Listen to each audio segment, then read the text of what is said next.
Hello and welcome to Moto2 and the French Grand Prix here at the Bugatti circuit in Le Mans.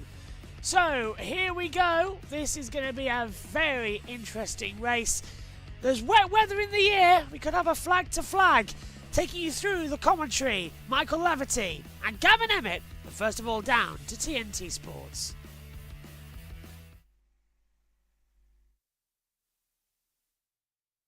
Well, as we await to hear from them, because they seem to have vanished. The audio seems to have vanished, so we will hopefully have them back momentarily from the commentary team. Well, around here, better than Jerez anyway, and I think he had a crash yesterday, and that's why he ended up there. But he actually, from let's say comparing to his start of the season, Garcia has looked better here so far. So he's starting from really far, but I think he could be his strongest result since the start of the year. Yeah, and David Alonso, who everyone's looking at to try and find something for the rookie in Moto2, has to go from 12th, but he also has a long lap penalty in the race from an incident in Jerez, so that makes things a little bit difficult, even though qualifying was okay really. He had to come through Q1 to get there. Yeah, he's getting there, isn't he? I know, because he had such a good year last year, we expected huge things from him in Moto2. It's sometimes not that easy for the Moto3 riders jumping up into this class, but definitely, again, there's been some green shoots this weekend. He's been inside the top 10. Like I say, he's got that penalty to deal with, which is not ideal, but yeah, it'll be interesting to see how it pans out for him. Is it going to go to the form book here and we're going to see Manuel Gonzalez take it away, or is there going to be a dark horse, and that could come in the form of the weather? I think he's going to win. I think it's going to be tough. He's going to be very tough to beat. But I think for me, the guy who's going to win is going to manage the tyres the best.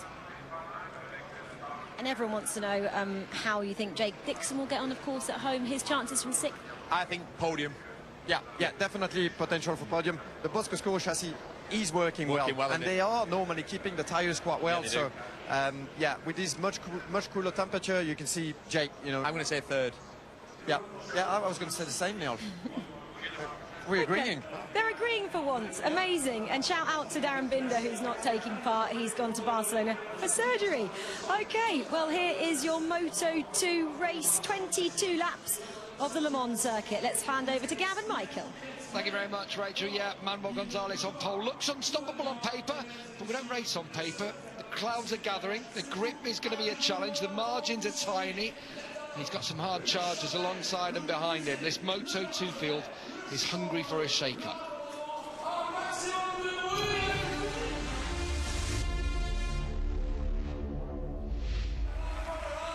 Good afternoon from Le Mans, a venue that oozes racing heritage, and today the curtain rises on another chapter of the Moto2 World Championship. Round 6, and Manuel Gonzalez is the man to beat. On pole again and leading the championship.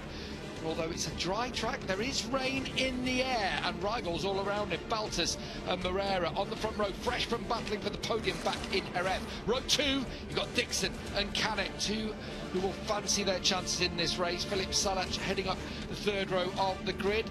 Even Ochoa's had a good weekend, he's there in 10th. David Alonso on the outside of that 4th row has a long lap penalty to take.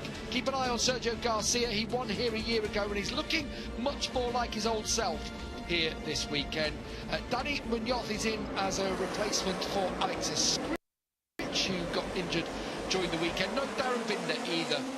We'll have a long lap penalty when he returns, but he broke his arm in a nasty incident at Shimano-Burn. Right, they head up on their warm-up lap, Michael, up towards the chicane. Naturally, so far, everyone seems to respect it in the racing that we've seen in Moto3. Let's see what happens here in the intermediate class. Yeah, Zonda van der Gerber stalled in the grid, or the bike didn't pull off for him, so I'm not sure exactly what happened. I just was watching the overhead shots and seeing that he wasn't moving. They will have to pull it back into pit lane, try and get it fired up, and he will start the race from pit lane if there's no issues with that bike, if it does fire back up again, whether it has just been a stall from the rider point of view. And with the new rules and all that sort of thing, the pit lane start is your penalties. Yeah, exactly. In that situation.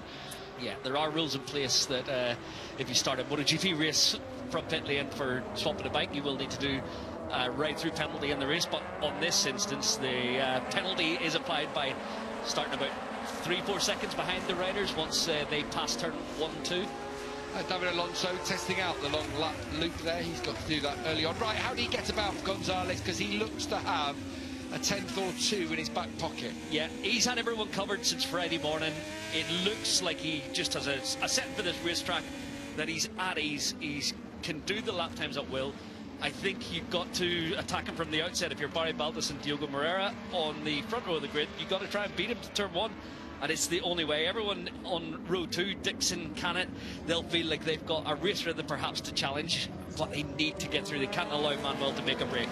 All the time, Zonta van der Gerberg's tyres will be losing temperature, so he's got to be very, very cautious up towards the first corner. But Gonzalez, of course, who leads the championship by 7 from Aaron Canet, has looked fantastic every single race weekend, and he's continued that form here in France. I would say, looking at race pace, Diogo Moreira not the greatest, but Jake Dixon from that second row looked to have it. Canet not sure. We'll find out, won't we, over the next 22 laps. Dark, just as they pull up on the grid. A few spots of rain perhaps in the air. We were hearing from pit lane before. Let's see. Gonzalez will be leading them out then on this 22-lap Moto2 race. Is Le Mans going to deliver once more as it just did in Moto3? Lights go out and we are underway. Little wheelie from Moreira out from Gonzalez, but got away nicely at the front. Jake Dixon's made a good launch from the second row of the grid and actually threads the eye of the needle, doesn't he, up towards the chicane. Moreira is going to attack Gonzalez into turn 1, and Gonzalez loses that lead from the Brazilian. Philip Salac riding around the outside. Excellent from the Czech rider. That was superb, wasn't it? And then Adrian Huertas had to go through the runoff through there. So it's Moreira from Gonzalez, then it's Dixon and Salac on the inside. He and Albert Arenas. Arenas well aware Salac is there, and he slots into 4th. Yeah, great first set of corners for Philip Salac from the third row of the grid, from Jake Dixon as well. Great start. Aaron Canet's the one who came off worst. He got mired in the turn 2, turn 3 section where they just dive bombed him down the inside. A little wider from Moreira, wasn't it? Trying to swoop around Museum Corner. It is a way to attack that one. It's a long loop that comes back on itself in turn 7. This is turn 8, double apex right-hander of Garage Bear. And Diogo Moreira leads us in this race. Manu Gonzalez is in 2nd place, 3rd is Dixon, 4th is Salac. And we've said, actually, it's good for Dixon because sometimes it takes him a couple of laps, doesn't he, to get up to pace. Yeah, Diogo's been a bit of a strange one this weekend. A crash for Colin Fire, opening lap on the exit of Garage Bear, it looks like. Yeah, it is. That's definitely out of turn 8. But yeah, we noticed from Moreira on Friday, he was comfortable, he was fast, but not as consistently fast as the likes of Manu Gonzalez, Jake Dixon, Philip Salac. Barry Baltus through and Albert Arenas into Recordamon. Yeah, his start wasn't the best, was it? Already got swallowed going up towards turn 1, but making moves to come back towards the front. And after what he did at Jerez, you would not count him out of battling for the podium here today. But Albert Arenas is a terrier. Completely different statures, these two, and very, very experienced Arenas. He's surely going to run a little bit deep there, just as Dixon did. But no, Albert Arenas hangs on. I've got to say, Barry Baltus' part to weight gets a little bit beat up there at the end of the long front straight, and obviously had to give best. Oh, he gives best. Did you see him right into the side of Albert Arenas in the middle of La Chapelle? Oh, we need to camera on that one. That one's going to rumble and rumble. Although Arenas now is under pressure from Lopez behind. Out the front, Jake Dixon went deep in the chicane. His teammate got alongside him, but down towards La Chapelle, Dixon was just that little bit braver. Maybe a bit of respect between the two pals and teammates down there. And Dixon able to rejoin in 3rd spot. Yeah, I think there's almost a gentleman's agreement, I think I want to say, between Salac and Jake Dixon. The title race, Salac is establishing himself as a front runner here in Moto2 this year. They've both worked well together, so I think Salac probably just give best to the more senior of the two inside the garage. You see how we're running on the inside curbs there. We were avoiding those curbs during Moto3, but I tell you what, the clouds overhead, look at them from on board with Manuel Gonzalez. As we look at the rear of Diogo Moreira's bike, he won't be easy to pass, the Brazilian, but the clouds, dark clouds looming overhead, and if it does rain, no flag-to-flag rules here. They will red flag it and we'll get a shortened race, depending on how far into the race we are. Yeah, it's one of those where the riders, their lap times are pretty good straight away here. The track is fully dry. You get a few little spots on your visor, on your screen, the mental rain, and it just makes you a little cautious into the likes of this turn 3, the S's at Dunlop. Barry Baltus attacks Salac and takes 4th. He was the fastest rider on track on that second lap of the race, and 1:35.5 is a new race lap record for the Belgian. Yeah, impressive when you think we've been in the 34.9, 34.8 second range for Manny Gonzalez this weekend in his race runs in terms of rhythm, so there's more pace out there, but Barry Baltus, despite the conditions being less than optimal, is able to break a new lap record here. What we said in the past, he never looked after his tyres, but he did do in Jerez, didn't he? Kept them underneath him. Diogo Moreira, another one whose tyres faded back in the Spanish Grand Prix. As Celestino Vietti comes through, thought then Tony Arbolino was going to fire back at him, but it's good to see both Vietti and Arbolino looking a lot more on it this weekend. The times have been so tight, apart from Gonzalez. Yeah, Gonzalez has had an advantage over the entire field. All the Bosco Oscuros looking better. You mentioned there with Alonso Lopez, he's in there in 7th, but you've got Vietti in 11th, Arbolino 12th, Sergio Garcia. Oh, huge crash for Tony. Tony Arbolino has crashed out at the Blue S's. He was in that battle right there with Celestino Vietti as Baltus attacks Dixon towards the Raccordement. Arbolino has crashed out. Yeah, Barry wasted no time there on the Raccordement with Jake Dixon, but you'll see here just as they click 6th gear, it does hurt the Belgian a little in terms of his size, but it holds it out this time.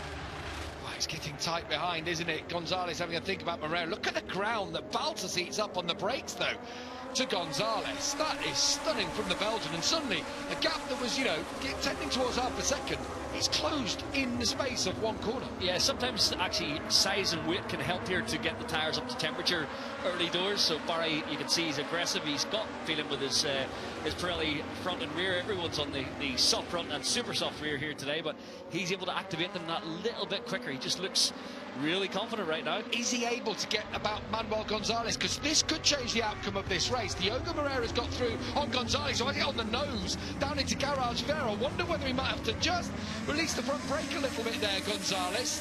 Thankfully, it stayed underneath him, but I just wonder if Gonzalez knows that Baltus is coming. He is going to attack, is he, on Moreira? Yeah. Down into the Shimano levels Diogo Moreira. I thought Moreira was going to hang on, but Gonzalez is through. Now, Gonzalez will try and impose his pace on the race. Yeah, you could see Manu got the hurry up. He knew he had to push on. The pit signal will have had the number 7 on his board that he's coming, and he's up the ante. He wanted through down into Garage Vero, thought best of it, got the run out of Garage Vero, and executed the pass perfectly into the Shimano Buffet. Baltus looks tasty early on in this race, doesn't he? Spoke to him down there before. That's spoke to him over the weekend, almost saying I'm learning from Canet. At the moment, he's outdoing Canet, isn't he? His teammate in this race. He's up in 3rd, Canet down in 8th. It'll be interesting to see if Moreira can match the pace of Gonzalez. Oh, he's thinking about going straight back up the inside, knows he needs to attack him as Arenas attacks Salach into the Dunlop S. And Salach should have the inside line as they come over the top through the Dunlop Bridge down towards La Chapelle, and Salach does have that inside line, forcing Arenas to go around the outside and closing the door on exits. Salach has got the pace to hang onto the back of his teammate Jake Dixon here, but battling back and forth with Albert Arenas will frustrate him because it's causing a bit of a gap to open up between the front 4, and this battle, Aaron Canet's about to join the party as well. Yeah, Canet's got through on Lopez now. They see on the 44 after a tough start to the race. He's back on to the rear of Albert Arenas. Gonzalez leading then, and this is the part of the racetrack that he just looks to have an extra couple of tenths on everybody. He's pulled a slight gap on Moreira, and so you have to start questioning who is going to challenge Gonzalez. Is anyone going to be able to, now that he's at the front and he's able to start imposing his rhythm on the race just as he did back in Spain? Yeah, last lap around whilst making the overtake, it was a personal best for Manu Gonzalez, 35.5, but we know he's got at least another half a second in the locker. The track conditions aren't as good as they were yesterday morning when he was setting those 34.9s, 35.0s, but I think this time around will tell us if he knocks another couple of tenths off it, if he is going up the ante, and he does. 35.2, another brand new race lap record. Yeah, and the only rider in the 35.2 bracket as well is Barry Baltus in 3rd place. So you've got to think Baltus needs to make a move and make it quickly. There's a late one there. That's a really late one from Aaron Canet down into turn 13. Echoes of the Moto2 race there, but gets it done cleanly enough. Well, I tell you what, as Gonzalez had a moment, because suddenly they're all over the back of the Spaniard again. Missed what was happening there because we're on that replay. those two are good on the brakes into the Dunlop chicane, both Baltas and Moreira last time around, but perhaps it was a little mistake from Gonzalez. Yeah, I think he ran wide perhaps at the chicane, and that means on exit he'll concertina up. He's so strong though, isn't he, Gonzalez? But maybe with that little mistake perhaps at the chicane, it gives a little bit of encouragement to Moreira and to Baltas behind. See Barry just losing a little bit in the latter part of the straight, but making it all back on the brakes. Such is his natural attack and riding style, but yeah, it's impressive to witness. He has to do that though, doesn't he? Because of his size, I suppose. Yeah. Perhaps he's just not got the pace out, the punch out the corners like some of the lighter riders. He's aggressive, even direction change in the Blue S, he throws it on his side and he forces it into the apex. He's confident with the bike underneath him, and listen to the interview he did with Nat. He's got the right approach this year. He knows the team are going for the title with Aaron Canet. Obviously, they didn't expect Barry to be just as strong as he is, I don't believe. He's fourth in the championship. He's only 26 behind his teammates. As we hear the limiter on the Triumph triples getting a workout from all of the riders through that turn 1-2 set of kinks. Jake Dixon just losing touch at this moment in time, but he'll have a pace, he'll have an idea of the lap times in his head that he needs to run to get it to the line. Yeah, Canet, fastest man last time around. He's just getting back in touch, 1.6 off, and yeah, that's not out of contention at this stage in the race. On board with Manuel Gonzalez, much cleaner lap this time. Down into Garage Vert. It always makes me nervous dropping down into that corner here. The engine just go quiet for a moment. Gonzalez picked it up beautifully.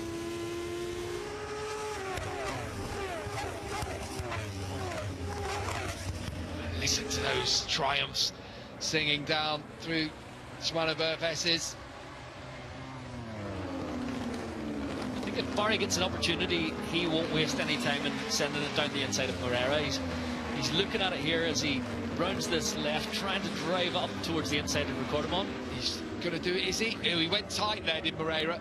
How hard was he to pass for Senna Aegis back in Jerez? Very true. He made himself wide. He got a little telling off for putting Senna almost onto the grass down the back straight. A little ticking off, should I say. But yeah, he's good on the brakes. He's good when the bike's sideways. And you can see it here.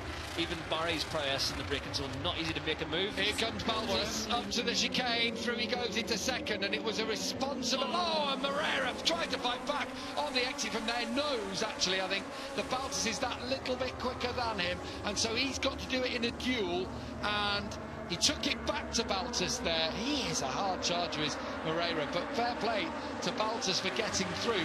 Gonzalez did a 35.2 on that last lap. Baltas did a 35.3, pace up him by 3/10 or so.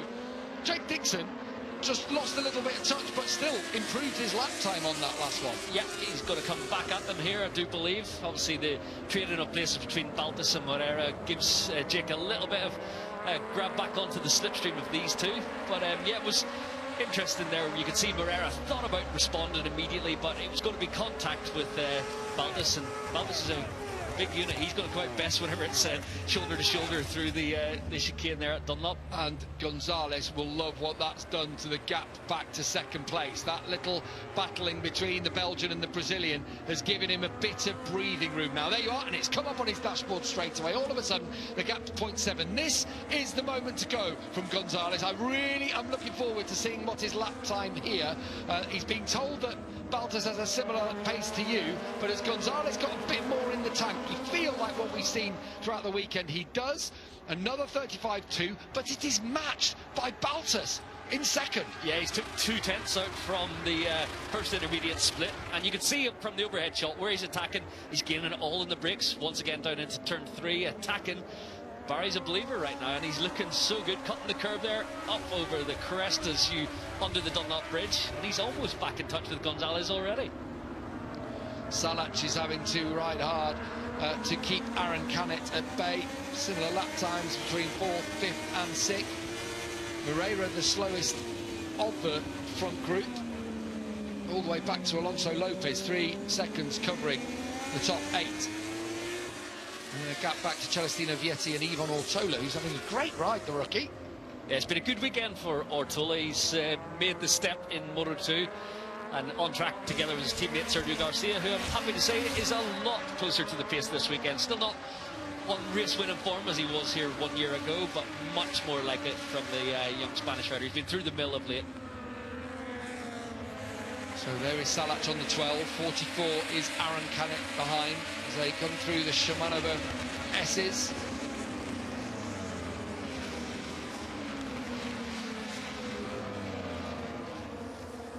And up towards the Raccormo.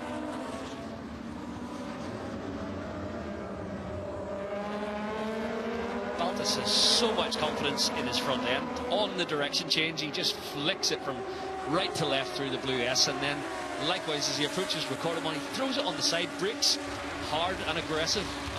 Senna just looks like he's gone straight on through the chicane, so he will have to serve a long lap penalty. He hasn't penalised himself enough by making that slight error and going straight on.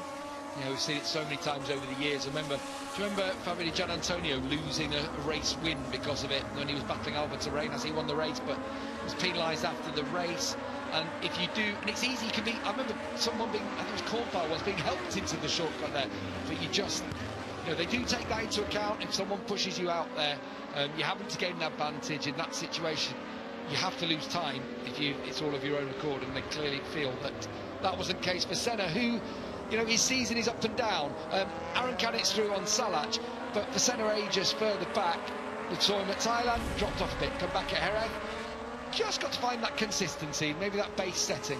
Yeah, I spoke to his dad last night and I thought he was out of sorts of qualifying, but he said, no, it's not quite working here this weekend, just missing a little bit of something. But yeah, we've seen some stellar performances from Senna, 2 podiums already, but it is the Argentina, America, Qatar that hurts his scorecard, and likewise again this weekend he's going to struggle to get points now, down in 17th with a long lap penalty to boot. Getting towards the halfway stage of this race, you know, and Barry Baltas is coming back at Gonzalez. This could open the race right up. I thought Gonzalez would be gone for dust. I thought there'd be no chance of anyone getting to him. We're on to the halfway point, and we've just had a new fastest lap of the race. First from Gonzalez, but a 34.9 from Barry Baltas. I love this onboard shot. You can see what he gains in the brakes there. The problem is, right now Barry's all attack mode just to hang on, and Gonzalez looks like he's out on a Sunday afternoon cruise.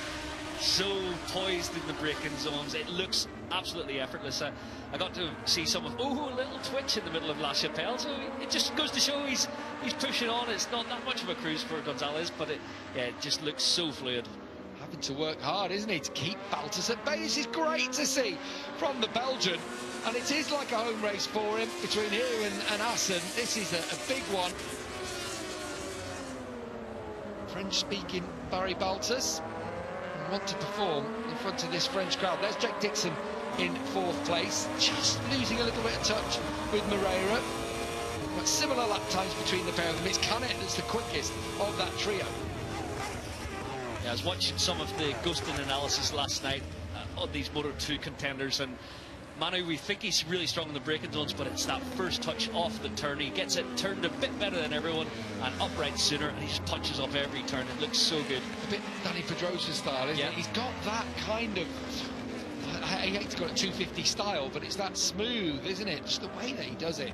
He looks all at one with that bike. Meanwhile, Barry Baltas behind. He's all attack mode. Loose on the brakes as late as he can go.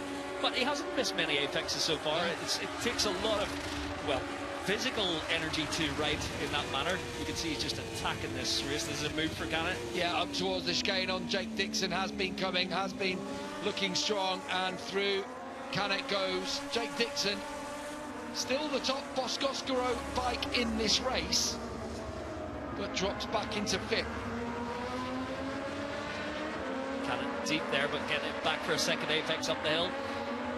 This is good for Aaron Canet, championship-wise. Virtually, he's 19 points down on Gonzalez at the moment, but I think he's got his sights set on a podium here. Moreira seems to be losing a little bit of pace. Still lapping 35.5, but the leaders are 35.2 at the moment. That's a relentless pace out front. That just looks so good down there into Garage Vert as well. he's able to put the bike where he wants on the brakes at the front. Gonzalez, 2.3, the gap between them, 2.3, which keeps oscillating between those two. Someone's gone down, perhaps that garage there. I can't really see on our timing screen too. It may have been Jorge Navarro. I was about to say, and it is Navarro. So for the Clint forward team, Navarro crashes out at the double apex right. Been having a good weekend, Jorge Navarro. Just frustratingly pushing the front too hard downhill, off camber, and that is his day done. I've seen that so many times here. As they go up the front straight towards the chicane, again, Baltas eating up the ground to Gonzalez. It was almost a lap off for Gonzalez, back to the mid-35s. Same for Baltas. It's almost as if he says, right, okay, I've got company here. So I'm going to give myself a little bit of tyre later on in the race. We will see as it develops. Now Aaron Canet starting to pressurise Diogo Moreira, who's so frustrated to miss out on the podium back in Jerez. Canet takes a turn in. Moreira drops it over him and carries good corner speed. I don't think Canet enjoys Le Mans so much. I don't know if you've seen it earlier in the week. He wrote himself a love letter to Le Mans on Instagram. I don't even know if I can read it out on air, but yeah, it was one of those positive mindset where he was putting his emotions out there to try and convince himself he loved Le Mans. But yeah, I think he was trying hard on that one. But he's doing a good race now. He's coming forward. He's a character, isn't he, Aaron? Great to have in Moto2. He feels he should be in MotoGP. Has that ship sailed? If he keeps this title charge going, I'm sure. Oh, here he comes on the second part of the Blue S's. Oh, light a fire underneath Diogo Moreira here. And Dixon also will like the look of this, because he knows later on in the race, Dixon, he should have pace. He's worked really hard on late race, has Jake. But can it now into the podium positions? Also important for Canet championship-wise. You see, virtually that brings it down to 16 points behind Manu Gonzalez, and it is critical. Likewise for Jake Dixon. Oh, Moreira straight back through into the Dunlop S. Yeah, and Canet, Canet has a huge moment as he applied the throttle, having been passed by Moreira, was just slightly a little bit wider and on the lean, and when he opened the throttle, the rear almost let go on him. Over a little bit too much inside curb. Does well to save it, but that drops him back into 5th place. A tasty battle going on for 3rd, and still at the front, Gonzalez can't break Baltas. They have settled into a rhythm now after those two trading of fast laps, and it's 35.4s for the pair of them again. Baltas is tagging along for the ride here. Yeah, we didn't see it coming, but it looked like Manu was the only person on paper that had this type of pace, but yeah, you could see Baltas, the fire in those early laps, the way he levered aside Albert Arenas, the overtakes he was making into Recordamon. He's so good on the brakes around here, and yeah, he's just clinging on at the moment. I think Gonzalez is taking a bit of a breather for a lap or two, just giving away a couple of tenths of a second, so he's saving something in this super soft rear tyre for the last lap battle.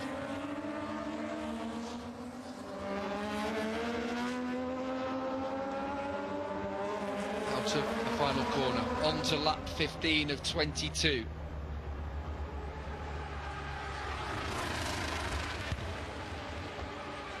Including this one remaining in the race, as Diogo Moreira was really, you could see it coming, couldn't you? He was lining up the move. Here comes Canet as a late one.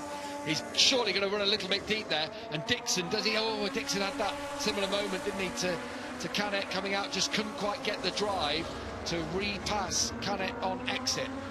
Aaron, he came from a long way back. It was a carbon copy of the previous pass on Jake, although he done most of the pass through the approach on turn 1 and 2, but here he's confident on the brakes into turn 3, which is a difficult one. It's downhill, slightly off camber, slightly chatter-inducing the corner there, but he trailed the front brake in there and got it stopped. Well, they'll have the run here, will Dixon, on Canet, as he applied the gas out of Museum, a slipping and sliding for Canet, but he manages to hold firm in Garage Vert. Still, Salach and Arenas actually are sticking with this battle for 3rd. five-way battle. At the front, still, Gonzalez from Baltas by 0.2 as Albert Arenas right on cue. Attacks Salac into Shimano Burt. This is good from Albert, a little twitch off the turn. When you change direction there, and it does G out, a little pump for him, but yeah, done well to make the overtake cleanly on Salac. A reminder that the two Bosco-Scuro bikes, the Mark VDS, are the top Bosco-Scuros in this race. The next one is Vietti and Lopez, 8th and 9th, on the, I'm not going to say official bikes, but of course the speed-up team. Yeah, the man that owns that squad is the man whose namesake is Bosco-Scuro, and likewise the chassis. But yeah, it's been a slightly down period for the last 3 races, with Calix stealing a little bit of a march. Here we go again. Aaron Canet up to the Dunlop chicane. Now, Moreira has got good drive on this occasion, but he has a wheelie. That will force him to roll off the throttle and back where we were. Canet 3rd, Moreira 4th, still Jake Dixon watching on, but looks like at the moment just not got enough to be able to challenge. It's got tighter between the front two than it has in recent laps between Gonzalez and Baltas. 0.1 through the first sector. Yeah, lap times remaining at the mid 35-second range, which let's see, Barry, obviously it's not a high consumption racetrack in terms of tyres, and we talked about it a lot last year that maybe his style was a little bit too much for these Pirelli tyres, but last time out in Jerez it stayed with them all the way to the end. What did we see there though? Exactly what you were saying earlier in this race, Michael, that Manuel Gonzalez on exit from Garage Vert, he just pulled a huge gap on Baltas. Albert Arenas is now through on Jake Dixon. He's fancying this one. Well, we've seen Albert fade a lot in races in past, but he's coming forward on this occasion. Good to see. We have asked questions of Albert, and there is a certain expectation as a Moto3 World Champion when he's going to show his ability in Moto2 as a consistent front runner. It looks like he's got his sights set on a podium today, and these last few laps have been very strong to the number 75. Canet across the line, 6 to go including this one. He's in 3rd, Moreira just behind him. Albert Arenas loves a lunge himself. It's going to be tasty, this. And then Dixon and Salac, just toothless is probably the wrong word, but just not able to attack. They've got the pace to run, and you think 1 lap pace they'd be there, just not able to make any moves. So we're at the point now where if weather does interrupt it, this will be called a race. So we know it's a dry race and there's no flag-to-flag rules here. If it does start to spot the rain, it will be called. So it's also important in these last few laps for track position. You can't afford to sit back. You need to be thinking about those points. Yeah, it's 2/3 race distance in Moto2 and Moto3, 3/4 in a MotoGP race. Of course, that would be for a red flag in case it was a bike on track, that sort of thing. But if it were to rain here, 2/3 distance was 14 laps, and we are now on lap 17, 5.5 to go. And Gonzalez at the front, the gap was 0.5 through that 3rd split. I wonder if finally Gonzalez has broken Baltas. He's saved enough in hand. It'd be interesting to see his lap time on this one. It was a 35.7 on that last lap. It'll be interesting to see what Gonzalez does.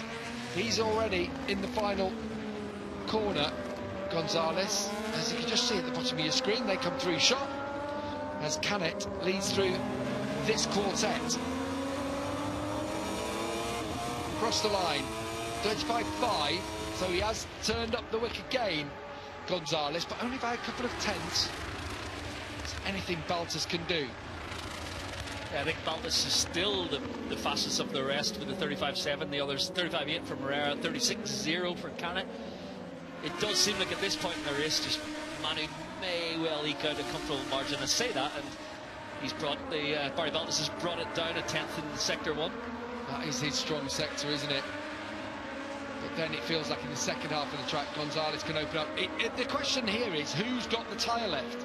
Has anyone kept anything underneath him? As Jake Dixon looks a little bit stronger, doesn't he, than he has done in the last couple of laps? Just wonder if he might have a say in the outcome of the silverware here. Yeah, Jake never gives in, and we always know he's typically one of the smoother riders in terms of his tyre consumption. Always is something to fight with at the end, so he'll be pushing on to regain the place here on Arenas. Celestino Vietti has got back in front of Lopez. A really good battle going on between Lopez and Ortola for 8th place, but this is the 3rd place rider Aaron Canet with Diogo Moreira behind him. Alberto Arenas in the mix on the 75 on the Grassini bike. And then behind, Jake Dixon and Philip Salac, two Mark VDS boys. We go to the Raccordement. Manuel Gonzalez has just crossed the finish line now. 5 seconds up the road from this battle. The gap came down on that last lap. Baltus responded. Yeah, less than a tenth though. It's difficult at this stage with Mane just so consistent at the front, but Barry's not giving up. You can see in the small screen up in the top left of your picture, he's attacking in this sector 1 to try and get back in touch with the Spanish rider. All this group, 35.9s, all of them, apart from Salac, a 35.8 at the back. I don't feel it's going to end like this. Yeah. With these 5 in line, there's going to be some moves, aren't there? Diogo Moreira showed he got the bit between his teeth, didn't he, in Jerez? He didn't want to let go in front of Senna. He just scrapped really hard. He's already done it in this race. You feel like the Brazilian's got a move in him. He's got a lunge in him. Yeah, missing out on the podium last time in Jerez. He does not want to finish 4th again this weekend. He'll put everything on the line over these last 3.5 laps to find a way through well, finding a way through Canet's one thing, but then you've got to protect, because you've got Arenas, Dixon, Salac all waiting in the wings. If you make a mistake, say you try to move into the Shimano booth, go straight on, that's your day done. So yeah, you have to be precise around Le Mans.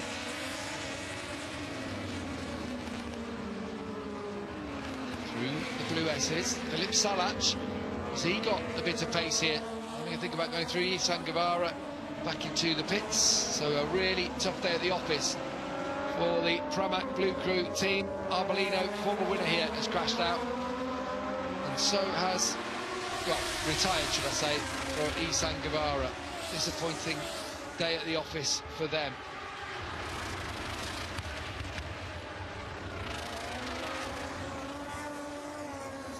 Just 3 laps remaining into the chicane once more. Still no moves, still no movement. Canet hanging on, looking to take his 3rd podium of the year. Moreira behind, all deep, aren't they, down into La Chapelle. He's had 2 4th places this year as Moreira. He doesn't want to add another one to the mix. No, he is keen to stand in the box, and yeah, he's got to figure out a way with Canet looking so strong, especially in sector 1 on the brakes, but Moreira's a bit of a demon himself. Alberto Arenas in that group has had the track limits warning. That's the warning triangle on the left-hand side.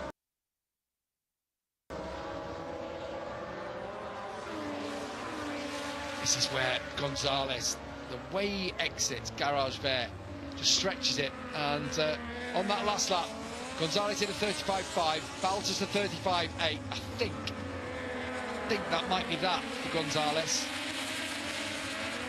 Baltus trying everything he can to keep him honest. Right, has Moreira got anything here? Has Dixon got anything for Arenas? Will be desperate to get one over his former teammate.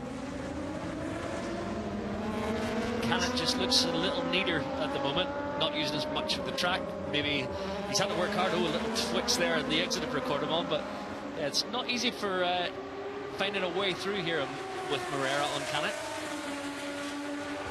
That's where a lot of the moves have been, carrying that little bit extra pace. Ooh, a little twitch from Canet up towards the chicane.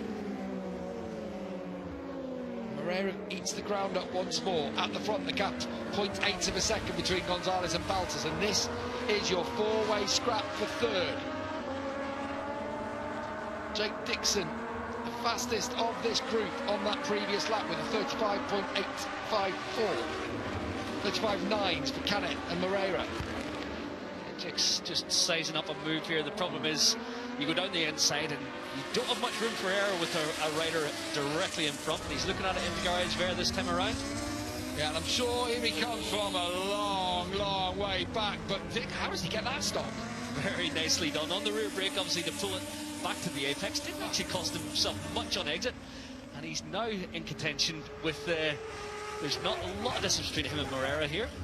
Now that was a good move from Dixon. I thought he looked like he was coming from downtown Le Mans, didn't he? But he got it stopped into Garage Vert. The amount of times you see someone try that and then run up high onto the curbs, but he somehow got it stopped. Right, so there is life in this group. The gap at the front, 1.1. So who is going to pick up the bronze medal in this race behind Gonzalez and Barry Baltus again? Looking for back-to-back second places. Canet from Moreira. We're on to the last lap of the French Grand Prix. Manuel Gonzalez looking for a third win of the season. Barry Baltus a second podium, but who's going to join them on that podium? Moreira just a bit too far back. This was opportunity number one. Not close enough this time around, but now it's going to be Garage Vert or Shimano Booth, I do believe. Yeah, Jake Dixon on that lap, having made a move, a 35.7, so he has got some tyre left there. The problem is he's got to get through two people to get onto the podium, and Canet's rear tyre lighting up out of La Chapelle and over the crest. Dixon thought about it into museum, but I have to say Moreira is strong in that corner. Jake setting it up like he did last time around, but Moreira with a better exit than Arenas had on the previous. Yeah, I don't think there's any way through for Dixon on this occasion. Has to think about another place. I feel like he's going to have to rely on Moreira himself making moves on Canet, but I'm not sure Moreira can get close enough, although a wheelie from Canet out of Garage Vert. Is the Brazilian going to have a look at it? Canet just blocking off any moves to his inside. Can't. Oh, he's looking at it here. Well, that was so close to the rear wheel. Is he going for it? Not this time. And that was Canet just being defensive, wasn't it? Parking the bike in the middle. Jake Dixon having a think about a way through on Moreira. Doesn't look like it's going to be. Manuel Gonzalez is already coming through the final corner, and he is going to take victory. Third win of the season for Manuel Gonzalez, with spots of rain starting to fall here in Le Mans. Baltus is second, brilliant from the Belgian. His teammate comes home for a double podium for Fantic Racing. Diogo Moreira takes another fourth place finish. Jake Dixon is fifth across the line. Our lucky MotoGP fan gets to wave the flag. Albert Arenas is sixth. Salach in seventh in the end. Celestino Vietti came to the fore in the latter stages for eighth, with Ortola and Lopez rounding out the top 10. David Alonso into the points in 11th with Joe Roberts. Sergio Garcia, last year's winner, losing out to Roberts on that last lap. Aegis and Marcus Ramirez rounding out the point scoring positions ahead of Olgado and Onchu. So it wasn't the last lap we expected there on the final podium battle, but fair play to Aaron Canet. He kept everything in check and left no opportunity for Moreira today. In the cool conditions in Le Mans, Manuel Gonzalez has kept his cool. He wins for the third time this year and does it in some style. Had to battle for it with Barry Baltus and Moreira, but Gonzalez, third victory of the season, and extends his championship lead. Right, so that is the end of Moto2 here in Le Mans. Congratulations to Gonzalez, and thank you for watching. Please go over to the main the main JB Motorsports channel and join us here on the second channel for more motorcycles for the rest of the day. At 1 o'clock, I believe, MotoGP shall be airing. So thank you for watching. Goodbye.